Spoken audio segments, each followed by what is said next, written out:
ಕೇವಲ ಬೆಳಗಾವಿ ಮಾತ್ರ ಅಲ್ಲ, ಬೇರೆ ಕಡೆಯೂ ಕೂಡ ಸುರಿಯುತ್ತಿತ್ತು. ಇನ್ನು ರಾಜ್ಯದಲ್ಲಿ 2 ದಿನಗಳ ಕಾಲ ಮಳೆ ಮುಂದುವರಿಯುವ ಮುನ್ಸೂಚನೆ ಇದೆ. ಕರಾವಳಿ ರಾಜ್ಯದ ಬಹುತೇಕ ಜಿಲ್ಲೆಗಳಲ್ಲಿ ಮಳೆಯಾಗಲಿದೆ. ರಾಜ್ಯದ ಬಹುತೇಕ ಜಿಲ್ಲೆಗಳಲ್ಲಿ ಯೆಲ್ಲೋ ಅಲರ್ಟ್ ಘೋಷಣೆ ಮಾಡಲಾಗಿದೆ. ಸದ್ಯಕ್ಕೆ 2 ದಿನಗಳ ಕಾಲ ಇದೇ ರೀತಿಯಾಗಿ ಮಳೆ ಮುಂದುವರಿಯುತ್ತೆ. ಕೆಲವೊಂದಿಷ್ಟು ಭಾಗದಲ್ಲಿ ಅತಿ ಹೆಚ್ಚಾಗಿ ಮಳೆ ಸುರಿಯುತ್ತೆ.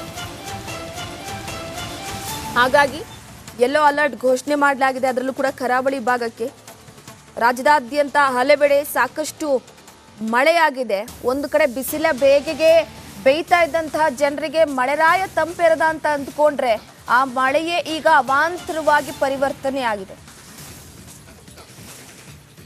ಇನ್ನು 2 ದಿನ ಇದೇ ರೀತಿಯಾಗಿ ಮಳೆ ಮುಂದುವರಿಯುತ್ತೆ. ಈ ಮಳೆಯಿಂದ ಎಲ್ಲೆಲ್ಲಿ ಯಾವ್ಯಾವ ಭಾಗಕ್ಕೆ ಹಾನಿಯಾಗುತ್ತೆ, ಅತಿ ಹೆಚ್ಚಾಗಿ ಮಳೆಯಾಗುತ್ತೆ ಅನ್ನೋ ವಿಚಾರಕ್ಕೆ ಸಂಬಂಧಪಟ್ಟಂತೆ ಹವಾಮಾನ ಇಲಾಖೆ ಕೂಡ ಮುನ್ಸೂಚನೆ ಕೊಟ್ಟಿದೆ. ಹಾಗೆ ಈ ಅತಿ ಪ್ರಮಾಣದಲ್ಲಿ ಮಳೆಯಾಗುವಂಥದ್ದು ಹಾಗೆ ಸಾಧಾರಣ ಪ್ರಮಾಣದಲ್ಲಿ ಮಳೆಯಾಗುವಂತಹ ಜಿಲ್ಲೆಗಳಲ್ಲಿ ಯೆಲ್ಲೋ ಅಲರ್ಟ್, ರೆಡ್ ಅಲರ್ಟ್ ಆಗಿರ್ಬೋದು, ಈ ರೀತಿಯಾದಂಥ ಮುನ್ಸೂಚನೆಯನ್ನು ಹವಾಮಾನ ಇಲಾಖೆ ಕೊಟ್ಟಿದೆ. ಹಾಗಾಗಿ ಇನ್ನು 2 ದಿನಗಳ ಕಾಲ ಜನರು ಈ ಮಳೆಯ ಅವಾಂತರವನ್ನು ಅನುಭವಿಸಬೇಕಾಗಿದೆ.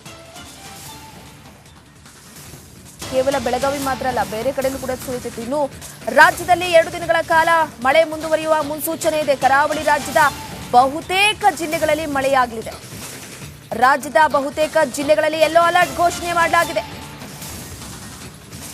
ಸದ್ಯಕ್ಕೆ 2 ದಿನಗಳ ಕಾಲ ಇದೇ ರೀತಿಯಾಗಿ ಮಳೆ ಮುಂದುವರಿಯುತ್ತೆ. ಕೆಲವೊಂದಿಷ್ಟು ಭಾಗದಲ್ಲಿ ಅತಿ ಹೆಚ್ಚಾಗಿ ಮಳೆ ಸುರಿಯುತ್ತೆ.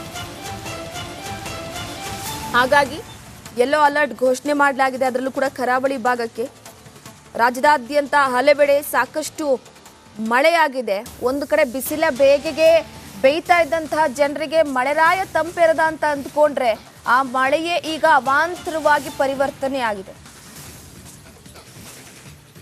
ಇನ್ನು 2 ದಿನ ಇದೇ ರೀತಿಯಾಗಿ ಮಳೆ ಮುಂದುವರಿಯುತ್ತೆ. ಈ ಮಳೆಯಿಂದ ಎಲ್ಲೆಲ್ಲಿ ಯಾವ್ಯಾವ ಭಾಗಕ್ಕೆ ಹಾನಿಯಾಗುತ್ತೆ, ಅತಿ ಹೆಚ್ಚಾಗಿ ಮಳೆಯಾಗುತ್ತೆ ಅನ್ನೋ ವಿಚಾರಕ್ಕೆ ಸಂಬಂಧಪಟ್ಟಂತೆ ಹವಾಮಾನ ಇಲಾಖೆ ಕೂಡ ಮುನ್ಸೂಚನೆ ಕೊಟ್ಟಿದೆ. ಹಾಗೆ ಈ ಅತಿ ಪ್ರಮಾಣದಲ್ಲಿ ಮಳೆಯಾಗುವಂಥದ್ದು ಹಾಗೆ ಸಾಧಾರಣ ಪ್ರಮಾಣದಲ್ಲಿ ಮಳೆಯಾಗುವಂತಹ ಜಿಲ್ಲೆಗಳಲ್ಲಿ ಯೆಲ್ಲೋ ಅಲರ್ಟ್, ರೆಡ್ ಅಲರ್ಟ್ ಆಗಿರ್ಬೋದು, ಈ ರೀತಿಯಾದಂಥ ಮುನ್ಸೂಚನೆಯನ್ನು ಹವಾಮಾನ ಇಲಾಖೆ ಕೊಟ್ಟಿದೆ. ಹಾಗಾಗಿ ಇನ್ನು 2 ದಿನಗಳ ಕಾಲ ಜನರು ಈ ಮಳೆಯ ಅವಾಂತರವನ್ನು ಅನುಭವಿಸಬೇಕಾಗಿದೆ. ಕೇವಲ ಬೆಳಗಾವಿ ಮಾತ್ರ ಅಲ್ಲ, ಬೇರೆ ಕಡೆಯೂ ಕೂಡ ಸುರಿಯುತ್ತಿತ್ತು. ಇನ್ನು ರಾಜ್ಯದಲ್ಲಿ 2 ದಿನಗಳ ಕಾಲ ಮಳೆ ಮುಂದುವರಿಯುವ ಮುನ್ಸೂಚನೆ ಇದೆ. ಕರಾವಳಿ ರಾಜ್ಯದ ಬಹುತೇಕ ಜಿಲ್ಲೆಗಳಲ್ಲಿ ಮಳೆಯಾಗಲಿದೆ.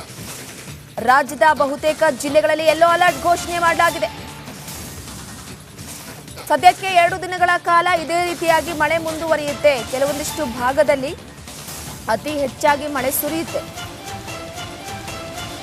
ಹಾಗಾಗಿ ಯೆಲ್ಲೋ ಅಲರ್ಟ್ ಘೋಷಣೆ ಮಾಡಲಾಗಿದೆ. ಅದರಲ್ಲೂ ಕೂಡ ಕರಾವಳಿ ಭಾಗಕ್ಕೆ ರಾಜ್ಯದಾದ್ಯಂತ ಹಲವೆಡೆ ಸಾಕಷ್ಟು ಮಳೆಯಾಗಿದೆ. ಒಂದು ಕಡೆ ಬಿಸಿಲ ಬೇಗೆಗೆ ಬೇಯ್ತಾ ಇದ್ದಂತಹ ಜನರಿಗೆ ಮಳೆರಾಯ ತಂಪೆರದ ಅಂತ ಅಂದ್ಕೊಂಡ್ರೆ ಆ ಮಳೆಯೇ ಈಗ ಅವಾಂತರವಾಗಿ ಪರಿವರ್ತನೆ ಆಗಿದೆ.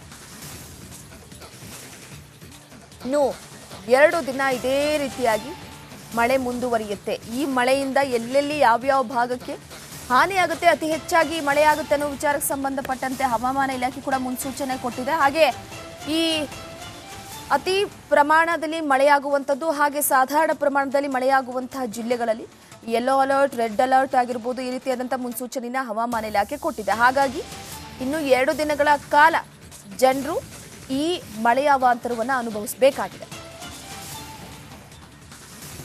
ಕೇವಲ ಬೆಳಗಾವಿ ಮಾತ್ರ ಅಲ್ಲ, ಬೇರೆ ಕಡೆಯೂ ಕೂಡ ಸುರಿಯುತ್ತಿತ್ತು. ಇನ್ನು ರಾಜ್ಯದಲ್ಲಿ 2 ದಿನಗಳ ಕಾಲ ಮಳೆ ಮುಂದುವರಿಯುವ ಮುನ್ಸೂಚನೆ ಇದೆ. ಕರಾವಳಿ ರಾಜ್ಯದ ಬಹುತೇಕ ಜಿಲ್ಲೆಗಳಲ್ಲಿ ಮಳೆಯಾಗಲಿದೆ. ರಾಜ್ಯದ ಬಹುತೇಕ ಜಿಲ್ಲೆಗಳಲ್ಲಿ ಯೆಲ್ಲೋ ಅಲರ್ಟ್ ಘೋಷಣೆ ಮಾಡಲಾಗಿದೆ.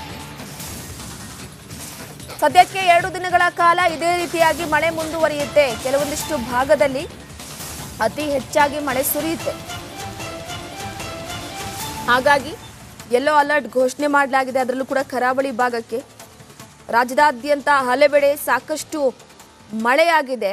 ಒಂದು ಕಡೆ ಬಿಸಿಲ ಬೇಗೆಗೆ ಬೇಯ್ತಾ ಇದ್ದಂತಹ ಜನರಿಗೆ ಮಳೆರಾಯ ತಂಪೆರದ ಅಂತ ಅಂದ್ಕೊಂಡ್ರೆ ಆ ಮಳೆಯೇ ಈಗ ಅವಾಂತರವಾಗಿ ಪರಿವರ್ತನೆ ಆಗಿದೆ. ಇನ್ನು 2 ದಿನ ಇದೇ ರೀತಿಯಾಗಿ ಮಳೆ ಮುಂದುವರಿಯುತ್ತೆ. ಈ ಮಳೆಯಿಂದ ಎಲ್ಲೆಲ್ಲಿ ಯಾವ್ಯಾವ ಭಾಗಕ್ಕೆ ಹಾನಿಯಾಗುತ್ತೆ, ಅತಿ ಹೆಚ್ಚಾಗಿ ಮಳೆಯಾಗುತ್ತೆ ಅನ್ನೋ ವಿಚಾರಕ್ಕೆ ಸಂಬಂಧಪಟ್ಟಂತೆ ಹವಾಮಾನ ಇಲಾಖೆ ಕೂಡ ಮುನ್ಸೂಚನೆ ಕೊಟ್ಟಿದೆ. ಹಾಗೆ ಈ ಅತಿ ಪ್ರಮಾಣದಲ್ಲಿ ಮಳೆಯಾಗುವಂಥದ್ದು ಹಾಗೆ ಸಾಧಾರಣ ಪ್ರಮಾಣದಲ್ಲಿ ಮಳೆಯಾಗುವಂತಹ ಜಿಲ್ಲೆಗಳಲ್ಲಿ ಯೆಲ್ಲೋ ಅಲರ್ಟ್, ರೆಡ್ ಅಲರ್ಟ್ ಆಗಿರ್ಬೋದು, ಈ ರೀತಿಯಾದಂಥ ಮುನ್ಸೂಚನೆಯನ್ನ ಹವಾಮಾನ ಇಲಾಖೆ ಕೊಟ್ಟಿದೆ. ಹಾಗಾಗಿ ಇನ್ನು 2 ದಿನಗಳ ಕಾಲ ಜನರು ಈ ಮಳೆಯ ಅವಾಂತರವನ್ನು ಅನುಭವಿಸಬೇಕಾಗಿದೆ. ಕೇವಲ ಬೆಳಗಾವಿ ಮಾತ್ರ ಅಲ್ಲ, ಬೇರೆ ಕಡೆಯೂ ಕೂಡ ಸುರಿಯುತ್ತಿತ್ತು. ಇನ್ನು ರಾಜ್ಯದಲ್ಲಿ 2 ದಿನಗಳ ಕಾಲ ಮಳೆ ಮುಂದುವರಿಯುವ ಮುನ್ಸೂಚನೆ ಇದೆ. ಕರಾವಳಿ ರಾಜ್ಯದ ಬಹುತೇಕ ಜಿಲ್ಲೆಗಳಲ್ಲಿ ಮಳೆಯಾಗಲಿದೆ. ರಾಜ್ಯದ ಬಹುತೇಕ ಜಿಲ್ಲೆಗಳಲ್ಲಿ ಯೆಲ್ಲೋ ಅಲರ್ಟ್ ಘೋಷಣೆ ಮಾಡಲಾಗಿದೆ. ಸದ್ಯಕ್ಕೆ 2 ದಿನಗಳ ಕಾಲ ಇದೇ ರೀತಿಯಾಗಿ ಮಳೆ ಮುಂದುವರಿಯುತ್ತೆ. ಕೆಲವೊಂದಿಷ್ಟು ಭಾಗದಲ್ಲಿ ಅತಿ ಹೆಚ್ಚಾಗಿ ಮಳೆ ಸುರಿಯುತ್ತೆ.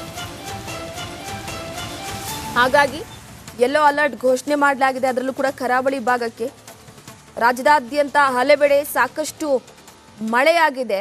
ಒಂದು ಕಡೆ ಬಿಸಿಲ ಬೇಗೆಗೆ ಬೇಯ್ತಾ ಇದ್ದಂತಹ ಜನರಿಗೆ ಮಳೆರಾಯ ತಂಪೆರದ ಅಂತ ಅಂದ್ಕೊಂಡ್ರೆ ಆ ಮಳೆಯೇ ಈಗ ಅವಾಂತರವಾಗಿ ಪರಿವರ್ತನೆ ಆಗಿದೆ. ಇನ್ನು 2 ದಿನ ಇದೇ ರೀತಿಯಾಗಿ ಮಳೆ ಮುಂದುವರಿಯುತ್ತೆ. ಈ ಮಳೆಯಿಂದ ಎಲ್ಲೆಲ್ಲಿ ಯಾವ್ಯಾವ ಭಾಗಕ್ಕೆ ಹಾನಿಯಾಗುತ್ತೆ, ಅತಿ ಹೆಚ್ಚಾಗಿ ಮಳೆಯಾಗುತ್ತೆ ಅನ್ನೋ ವಿಚಾರಕ್ಕೆ ಸಂಬಂಧಪಟ್ಟಂತೆ ಹವಾಮಾನ ಇಲಾಖೆ ಕೂಡ ಮುನ್ಸೂಚನೆ ಕೊಟ್ಟಿದೆ. ಹಾಗೆ ಈ ಅತಿ ಪ್ರಮಾಣದಲ್ಲಿ ಮಳೆಯಾಗುವಂಥದ್ದು ಹಾಗೆ ಸಾಧಾರಣ ಪ್ರಮಾಣದಲ್ಲಿ ಮಳೆಯಾಗುವಂತಹ ಜಿಲ್ಲೆಗಳಲ್ಲಿ ಯೆಲ್ಲೋ ಅಲರ್ಟ್, ರೆಡ್ ಅಲರ್ಟ್ ಆಗಿರ್ಬೋದು, ಈ ರೀತಿಯಾದಂಥ ಮುನ್ಸೂಚನೆಯನ್ನ ಹವಾಮಾನ ಇಲಾಖೆ ಕೊಟ್ಟಿದೆ. ಹಾಗಾಗಿ ಇನ್ನು 2 ದಿನಗಳ ಕಾಲ ಜನರು ಈ ಮಳೆಯ ಅವಾಂತರವನ್ನು ಅನುಭವಿಸಬೇಕಾಗಿದೆ. ಕೇವಲ ಬೆಳಗಾವಿ ಮಾತ್ರ ಅಲ್ಲ, ಬೇರೆ ಕಡೆಯೂ ಕೂಡ ಸುರಿಯುತ್ತಿತ್ತು. ಇನ್ನು ರಾಜ್ಯದಲ್ಲಿ 2 ದಿನಗಳ ಕಾಲ ಮಳೆ ಮುಂದುವರಿಯುವ ಮುನ್ಸೂಚನೆ ಇದೆ. ಕರಾವಳಿ ರಾಜ್ಯದ ಬಹುತೇಕ ಜಿಲ್ಲೆಗಳಲ್ಲಿ ಮಳೆಯಾಗಲಿದೆ. ರಾಜ್ಯದ ಬಹುತೇಕ ಜಿಲ್ಲೆಗಳಲ್ಲಿ ಯೆಲ್ಲೋ ಅಲರ್ಟ್ ಘೋಷಣೆ ಮಾಡಲಾಗಿದೆ. ಸದ್ಯಕ್ಕೆ 2 ದಿನಗಳ ಕಾಲ ಇದೇ ರೀತಿಯಾಗಿ ಮಳೆ ಮುಂದುವರಿಯುತ್ತೆ. ಕೆಲವೊಂದಿಷ್ಟು ಭಾಗದಲ್ಲಿ ಅತಿ ಹೆಚ್ಚಾಗಿ ಮಳೆ ಸುರಿಯುತ್ತೆ. ಹಾಗಾಗಿ ಯೆಲ್ಲೋ ಅಲರ್ಟ್ ಘೋಷಣೆ ಮಾಡಲಾಗಿದೆ. ಅದರಲ್ಲೂ ಕೂಡ ಕರಾವಳಿ ಭಾಗಕ್ಕೆ ರಾಜ್ಯದಾದ್ಯಂತ ಹಲವೆಡೆ ಸಾಕಷ್ಟು ಮಳೆಯಾಗಿದೆ. ಒಂದು ಕಡೆ ಬಿಸಿಲ ಬೇಗೆಗೆ ಬೇಯ್ತಾ ಇದ್ದಂತಹ ಜನರಿಗೆ ಮಳೆರಾಯ ತಂಪೆರದ ಅಂತ ಅಂದ್ಕೊಂಡ್ರೆ ಆ ಮಳೆಯೇ ಈಗ ಅವಾಂತರವಾಗಿ ಪರಿವರ್ತನೆ ಆಗಿದೆ.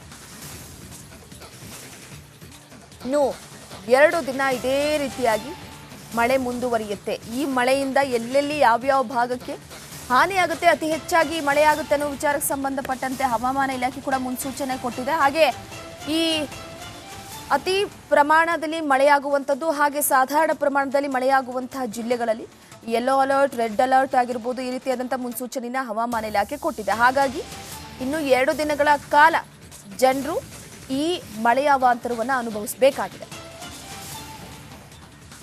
ಕೇವಲ ಬೆಳಗಾವಿ ಮಾತ್ರ ಅಲ್ಲ, ಬೇರೆ ಕಡೆಯೂ ಕೂಡ ಸುರಿಯುತ್ತಿತ್ತು. ಇನ್ನು ರಾಜ್ಯದಲ್ಲಿ 2 ದಿನಗಳ ಕಾಲ ಮಳೆ ಮುಂದುವರಿಯುವ ಮುನ್ಸೂಚನೆ ಇದೆ. ಕರಾವಳಿ ರಾಜ್ಯದ ಬಹುತೇಕ ಜಿಲ್ಲೆಗಳಲ್ಲಿ ಮಳೆಯಾಗಲಿದೆ.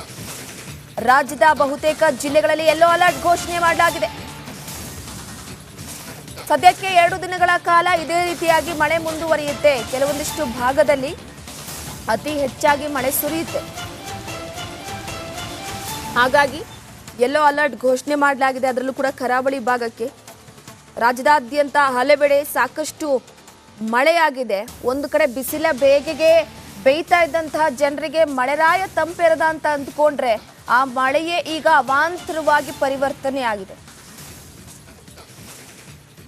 ಇನ್ನು 2 ದಿನ ಇದೇ ರೀತಿಯಾಗಿ ಮಳೆ ಮುಂದುವರಿಯುತ್ತೆ. ಈ ಮಳೆಯಿಂದ ಎಲ್ಲೆಲ್ಲಿ ಯಾವ್ಯಾವ ಭಾಗಕ್ಕೆ ಹಾನಿಯಾಗುತ್ತೆ, ಅತಿ ಹೆಚ್ಚಾಗಿ ಮಳೆಯಾಗುತ್ತೆ ಅನ್ನೋ ವಿಚಾರಕ್ಕೆ ಸಂಬಂಧಪಟ್ಟಂತೆ ಹವಾಮಾನ ಇಲಾಖೆ ಕೂಡ ಮುನ್ಸೂಚನೆ ಕೊಟ್ಟಿದೆ. ಹಾಗೆ ಈ ಅತಿ ಪ್ರಮಾಣದಲ್ಲಿ ಮಳೆಯಾಗುವಂಥದ್ದು ಹಾಗೆ ಸಾಧಾರಣ ಪ್ರಮಾಣದಲ್ಲಿ ಮಳೆಯಾಗುವಂತಹ ಜಿಲ್ಲೆಗಳಲ್ಲಿ ಯೆಲ್ಲೋ ಅಲರ್ಟ್, ರೆಡ್ ಅಲರ್ಟ್ ಆಗಿರ್ಬೋದು, ಈ ರೀತಿಯಾದಂಥ ಮುನ್ಸೂಚನೆಯನ್ನ ಹವಾಮಾನ ಇಲಾಖೆ ಕೊಟ್ಟಿದೆ. ಹಾಗಾಗಿ ಇನ್ನು 2 ದಿನಗಳ ಕಾಲ ಜನರು ಈ ಮಳೆಯ ಅವಾಂತರವನ್ನು ಅನುಭವಿಸಬೇಕಾಗಿದೆ. ಕೇವಲ ಬೆಳಗಾವಿ ಮಾತ್ರ ಅಲ್ಲ, ಬೇರೆ ಕಡೆಯೂ ಕೂಡ ಸುರಿಯುತ್ತಿತ್ತು. ಇನ್ನು ರಾಜ್ಯದಲ್ಲಿ 2 ದಿನಗಳ ಕಾಲ ಮಳೆ ಮುಂದುವರಿಯುವ ಮುನ್ಸೂಚನೆ ಇದೆ. ಕರಾವಳಿ ರಾಜ್ಯದ ಬಹುತೇಕ ಜಿಲ್ಲೆಗಳಲ್ಲಿ ಮಳೆಯಾಗಲಿದೆ. ರಾಜ್ಯದ ಬಹುತೇಕ ಜಿಲ್ಲೆಗಳಲ್ಲಿ ಯೆಲ್ಲೋ ಅಲರ್ಟ್ ಘೋಷಣೆ ಮಾಡಲಾಗಿದೆ. ಸದ್ಯಕ್ಕೆ 2 ದಿನಗಳ ಕಾಲ ಇದೇ ರೀತಿಯಾಗಿ ಮಳೆ ಮುಂದುವರಿಯುತ್ತೆ. ಕೆಲವೊಂದಿಷ್ಟು ಭಾಗದಲ್ಲಿ ಅತಿ ಹೆಚ್ಚಾಗಿ ಮಳೆ ಸುರಿಯುತ್ತೆ. ಹಾಗಾಗಿ ಯೆಲ್ಲೋ ಅಲರ್ಟ್ ಘೋಷಣೆ ಮಾಡಲಾಗಿದೆ. ಅದರಲ್ಲೂ ಕೂಡ ಕರಾವಳಿ ಭಾಗಕ್ಕೆ ರಾಜ್ಯದಾದ್ಯಂತ ಹಲವೆಡೆ ಸಾಕಷ್ಟು ಮಳೆಯಾಗಿದೆ. ಒಂದು ಕಡೆ ಬಿಸಿಲ ಬೇಗೆಗೆ ಬೇಯ್ತಾ ಇದ್ದಂತಹ ಜನರಿಗೆ ಮಳೆರಾಯ ತಂಪೆರದ ಅಂತ ಅಂದ್ಕೊಂಡ್ರೆ ಆ ಮಳೆಯೇ ಈಗ ಅವಾಂತರವಾಗಿ ಪರಿವರ್ತನೆ ಆಗಿದೆ. ಇನ್ನು 2 ದಿನ ಇದೇ ರೀತಿಯಾಗಿ ಮಳೆ ಮುಂದುವರಿಯುತ್ತೆ. ಈ ಮಳೆಯಿಂದ ಎಲ್ಲೆಲ್ಲಿ ಯಾವ್ಯಾವ ಭಾಗಕ್ಕೆ ಹಾನಿಯಾಗುತ್ತೆ, ಅತಿ ಹೆಚ್ಚಾಗಿ ಮಳೆಯಾಗುತ್ತೆ ಅನ್ನೋ ವಿಚಾರಕ್ಕೆ ಸಂಬಂಧಪಟ್ಟಂತೆ ಹವಾಮಾನ ಇಲಾಖೆ ಕೂಡ ಮುನ್ಸೂಚನೆ ಕೊಟ್ಟಿದೆ. ಹಾಗೆ ಈ ಅತಿ ಪ್ರಮಾಣದಲ್ಲಿ ಮಳೆಯಾಗುವಂಥದ್ದು ಹಾಗೆ ಸಾಧಾರಣ ಪ್ರಮಾಣದಲ್ಲಿ ಮಳೆಯಾಗುವಂತಹ ಜಿಲ್ಲೆಗಳಲ್ಲಿ ಯೆಲ್ಲೋ ಅಲರ್ಟ್, ರೆಡ್ ಅಲರ್ಟ್ ಆಗಿರ್ಬೋದು, ಈ ರೀತಿಯಾದಂಥ ಮುನ್ಸೂಚನೆಯನ್ನು ಹವಾಮಾನ ಇಲಾಖೆ ಕೊಟ್ಟಿದೆ. ಹಾಗಾಗಿ ಇನ್ನು 2 ದಿನಗಳ ಕಾಲ ಜನರು ಈ ಮಳೆಯ ಅವಾಂತರವನ್ನು ಅನುಭವಿಸಬೇಕಾಗಿದೆ. ಕೇವಲ ಬೆಳಗಾವಿ ಮಾತ್ರ ಅಲ್ಲ, ಬೇರೆ ಕಡೆಯೂ ಕೂಡ ಸುರಿಯುತ್ತಿತ್ತು. ಇನ್ನು ರಾಜ್ಯದಲ್ಲಿ 2 ದಿನಗಳ ಕಾಲ ಮಳೆ ಮುಂದುವರಿಯುವ ಮುನ್ಸೂಚನೆ ಇದೆ. ಕರಾವಳಿ ರಾಜ್ಯದ ಬಹುತೇಕ ಜಿಲ್ಲೆಗಳಲ್ಲಿ ಮಳೆಯಾಗಲಿದೆ. ರಾಜ್ಯದ ಬಹುತೇಕ ಜಿಲ್ಲೆಗಳಲ್ಲಿ ಯೆಲ್ಲೋ ಅಲರ್ಟ್ ಘೋಷಣೆ ಮಾಡಲಾಗಿದೆ. ಸದ್ಯಕ್ಕೆ 2 ದಿನಗಳ ಕಾಲ ಇದೇ ರೀತಿಯಾಗಿ ಮಳೆ ಮುಂದುವರಿಯುತ್ತೆ. ಕೆಲವೊಂದಿಷ್ಟು ಭಾಗದಲ್ಲಿ ಅತಿ ಹೆಚ್ಚಾಗಿ ಮಳೆ ಸುರಿಯುತ್ತೆ. ಹಾಗಾಗಿ ಯೆಲ್ಲೋ ಅಲರ್ಟ್ ಘೋಷಣೆ ಮಾಡಲಾಗಿದೆ. ಅದರಲ್ಲೂ ಕೂಡ ಕರಾವಳಿ ಭಾಗಕ್ಕೆ ರಾಜ್ಯದಾದ್ಯಂತ ಹಲವೆಡೆ ಸಾಕಷ್ಟು ಮಳೆಯಾಗಿದೆ. ಒಂದು ಕಡೆ ಬಿಸಿಲ ಬೇಗೆಗೆ ಬೇಯ್ತಾ ಇದ್ದಂತಹ ಜನರಿಗೆ ಮಳೆರಾಯ ತಂಪೆರದ ಅಂತ ಅಂದ್ಕೊಂಡ್ರೆ ಆ ಮಳೆಯೇ ಈಗ ಅವಾಂತರವಾಗಿ ಪರಿವರ್ತನೆ ಆಗಿದೆ. ಇನ್ನು 2 ದಿನ ಇದೇ ರೀತಿಯಾಗಿ ಮಳೆ ಮುಂದುವರಿಯುತ್ತೆ. ಈ ಮಳೆಯಿಂದ ಎಲ್ಲೆಲ್ಲಿ ಯಾವ್ಯಾವ ಭಾಗಕ್ಕೆ ಹಾನಿಯಾಗುತ್ತೆ, ಅತಿ ಹೆಚ್ಚಾಗಿ ಮಳೆಯಾಗುತ್ತೆ ಅನ್ನೋ ವಿಚಾರಕ್ಕೆ ಸಂಬಂಧಪಟ್ಟಂತೆ ಹವಾಮಾನ ಇಲಾಖೆ ಕೂಡ ಮುನ್ಸೂಚನೆ ಕೊಟ್ಟಿದೆ. ಹಾಗೆ ಈ ಅತಿ ಪ್ರಮಾಣದಲ್ಲಿ ಮಳೆಯಾಗುವಂಥದ್ದು ಹಾಗೆ ಸಾಧಾರಣ ಪ್ರಮಾಣದಲ್ಲಿ ಮಳೆಯಾಗುವಂತಹ ಜಿಲ್ಲೆಗಳಲ್ಲಿ ಯೆಲ್ಲೋ ಅಲರ್ಟ್, ರೆಡ್ ಅಲರ್ಟ್ ಆಗಿರ್ಬೋದು, ಈ ರೀತಿಯಾದಂಥ ಮುನ್ಸೂಚನೆಯನ್ನು ಹವಾಮಾನ ಇಲಾಖೆ ಕೊಟ್ಟಿದೆ. ಹಾಗಾಗಿ ಇನ್ನು 2 ದಿನಗಳ ಕಾಲ ಜನರು ಈ ಮಳೆಯ ಅವಾಂತರವನ್ನು ಅನುಭವಿಸಬೇಕಾಗಿದೆ.